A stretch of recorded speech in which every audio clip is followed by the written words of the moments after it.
नमस्कार, जय जोहार। मैं हूं हरीश सिंह पूसाम और आप देख रहे हैं ट्राइबल एक्सप्रेस। नेता प्रतिपक्ष का बड़ा बयान, सिंगार के बयान पर मचा घमासान। हम आदिवासी हैं, हिंदू नहीं। मध्य प्रदेश की राजनीति में मची हलचल। आपको बता दें, 3 सितंबर को छिंदवाड़ा के पोला ग्राउंड में राष्ट्रीय कर्मदार महापूजा एवं कर्मा नृत्य महोत्सव का आयोजन किया गया था, जिसमें मुख्य अतिथि के रूप में नेता प्रतिपक्ष उमन सिंगार ने कह दी बड़ी बात, हम आदिवासी हैं, हिंदू नहीं, जिसको लेकर मध्य प्रदेश की राजनीति में मची हलचल। चलो क्या कहा नेता प्रतिपक्ष उमन सिंगार ने, देखिए ट्राइबल एक्सप्रेस के लिए पीके तारम की रिपोर्ट। मध्य प्रदेश आदिवासी विकास परिषद मध्य प्रदेश। जय जोहार साथियों, मैं हूं पीके ताराम और आप देख रहे हैं ट्राइबल एक्सप्रेस न्यूज़। हम पहुंच चुके हैं मध्य प्रदेश के छिंदवाड़ा ज़िले में, जहां पर दशहरा मैदान के पोला ग्राउंड पर, जहां पर कर्मा नृत्य महोत्सव का आयोजन किया गया है। आइए आपको दिखाते हैं यहाँ के कार्यक्रम की। कई क्षेत्र के हिसाब से उपजातियों में बांट दिया गया, लेकिन संविधान में हमें आदिवासियों के नाम से जाना जाता, तो एक ही नाम है। उसके बाद सबकी उपजातियां हो सकती है, लेकिन हमारी पहचान सिर्फ आदिवासी से।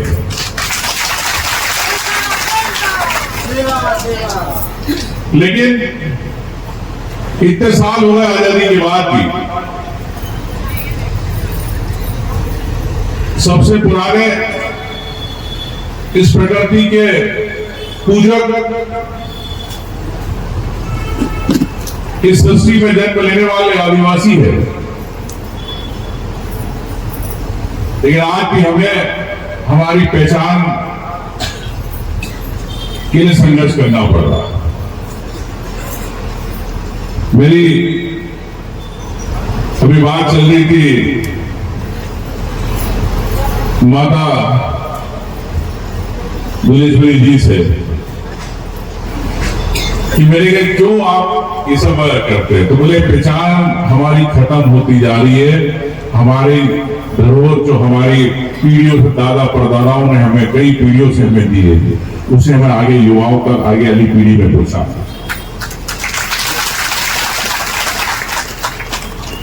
हर समाज करता है, लेकिन हमारा समाज भोला भाला आदिवासी, सहनशील, संघर्ष करने वाला, गरीब, जंगल पर निर्भर है। कई ऐसे आदिवासी परिवार देखे जो जंगलों पे आज भी अपनी आजीविका चलाते हैं। मैं बालाघाट गया था, संजय उइके जी हमारे विधायक यहाँ आए हुए, 2 आदिवासी बच्चियों का बलात्कार हो गया था, उनके घर गया। उस गांव में लाइट नहीं, मैं गया तो सरकार आ गई पीछे पीछे लाइट लेके, खंभे तार लेके। लेकिन मैंने जब उसका दर्द समझा कि आप इतने साल 20 साल से आप जंगल में रह रहे हो, तो मैंने कैसे रहते हो, बोले ये सब पहाड़ सामने दिख रहा है, इसी से हमारी रोजी रोटी चलती है। तो मैंने कहा बारिश में क्या करते हो, बोले क्या करते, लकड़ी ला नहीं सकते, हरा गड़ा बीन नहीं सकते, चिरंजी बीन नहीं सकते, चारोली जैसे कैसे रहते। मेरे बगैर लाइट के आप जंगल में रहते हो, क्या होता है। बोले कभी घर के अंदर सांप घुसाता, कभी बिच्छू घुसाता है, काटता, रात भर सो नहीं पाते। रात को लकड़ियों से जो खाना जिस पे बनाते चूल्हे पे, उसी से लाइट हम देते। तो ये दर्द का एहसास है मुझे।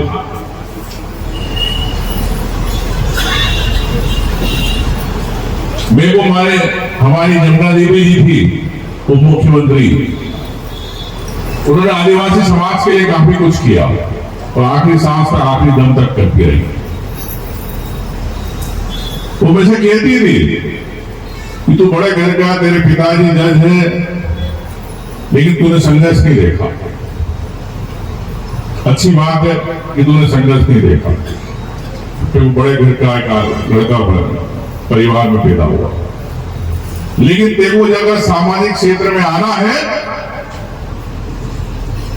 तो हर गरीब के दर्द का एहसास होना चाहिए। मैंने कहा बुआ जी एहसास कैसे होगा? बोले तू मेरे साथ दाल बत्ती में घूमेगा तो एहसास नहीं होगा, तो अभी से अपने आप को मंत्री समझने लग जाएगा। कि बहुत पुरानी बात कर रहा हूं, 25-30 साल पुरानी। मैंने उनकी बात को बहुत दूर से समझा। बोले तू जा गरीबों के पास, उन आदिवासियों के पास जा, जो बारिश होती है झोपड़ी के अंदर पानी गिरता है तो कैसे पूरा परिवार एक कोने में खड़े होकर पूरी रात निकालता है। वो एहसास हुआ मुझे। 10 साल तक कभी उनके साथ गाड़ी में नहीं बैठा, तो पीछे गाड़ी में चलता था। मुझे एहसास है कि जब कोई आदिवासी जब नौकरी के लिए मांगने जाता है तो अपनी कैसे गाय गिरवे रखता, खेत गिरवे रखता, चांदी गिरवे रखता, वो एहसास है मुझे। शादी होती है बेटियों की, कैसे कर्ज लेता, कैसे साहूकार उससे लूटते 5%, 10% पे, जिंदगी भर वो अपने कर्ज का ब्याज भरता रहता है। वो एहसास है मुझे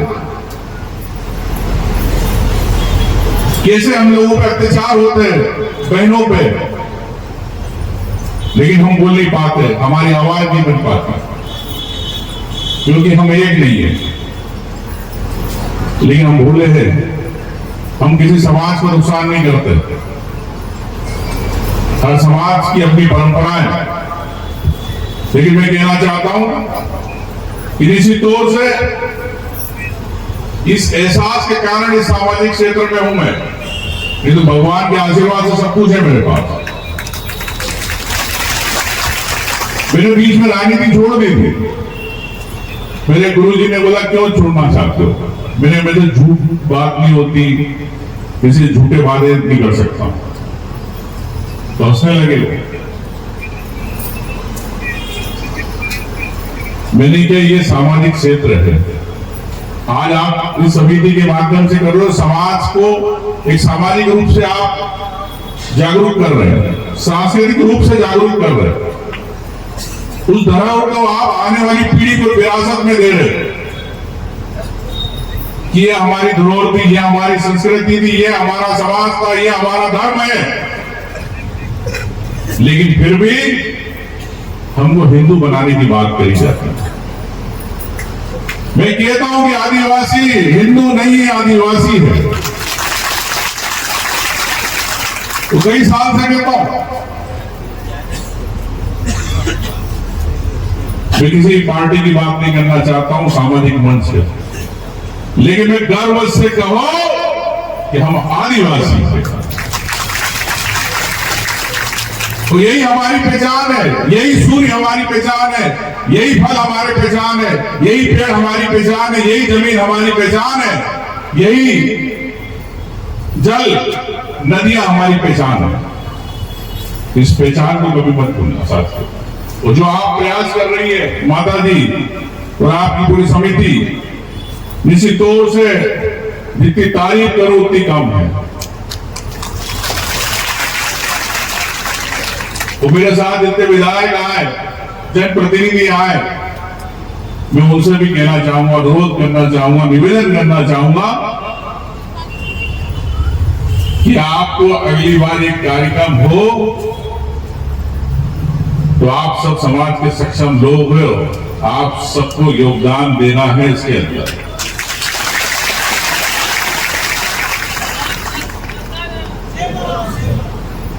निश्चित तौर से ये संकल्प का पर्व है। हमारी बहनें अपने भाइयों की लंबी उम्र की कामना करती है, फसल अच्छी हो। हमारे इधर भी आदिवासियों में भगोरिया होता है होली के पहले। हम भी हर्षोल्लास से आपकी तरह त्योहार मनाते। पूरे गुजरात, महाराष्ट्र जितने आदिवासी गए होते सब आते, सब काम धंधा नौकरी छोड़ के आ जाते। नहीं, हम तो जाएंगे। हम जैसे आज आप लोग आए, छत्तीसगढ़ से आए, जैसा बताया 150 गाड़ी आई, कई गांव से लोग आए, अपनी जेब से खर्च करके आए। तो ये भावना है समाज की। ऐसी हमारे यहाँ भगोरिया में सब लोग आते हैं। तो ये हमारी पहचान, हमें आने वाली पीढ़ी को आगे देना है। आज से मैं चाहूंगा कि अगर मेरी बात का इतने से भी किसी को एहसास हुआ है तो ये मुझे विश्वास दिलाए कि हम आने वाली पीढ़ी को अपनी संस्कृति और सामाजिक धरोहर को आगे बढ़ाएंगे। हाथ ऊंचा करके मुझे विश्वास दिलाए।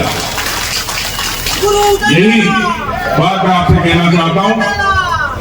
निश्चित तौर से कई बातें हैं,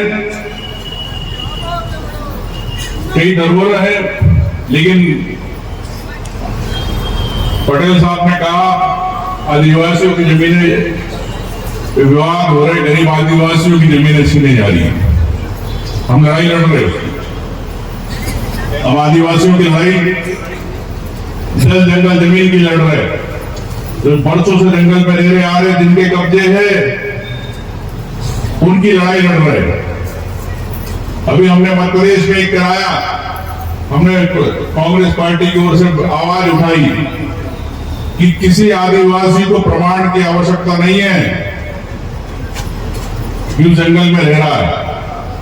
आपके पास इतनी तकनीक है, गूगल है, सैटेलाइट है, सर्वे से देखो, आप 40 साल पुरानी इमेजरी देख लोगे। ऊपर से फोटो हटकर सैटेलाइट से देख लेते 40 साल पुराने।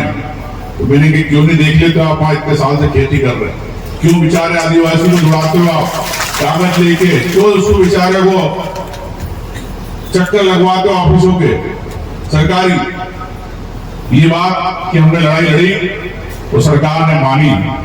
अब अलग बात है, होना नहीं होना अलग बात है, लेकिन मैं आपको विश्वास दिलाता हूं कि ये पूरे प्रदेश की लड़ाई है। तो मैं चाहूंगा कि छत्तीसगढ़ में इस प्रकार से आप लोग प्रयास करें ताकि हम आदिवासी जो कई सालों से रह रहे हैं उनको अधिकार दिला सके।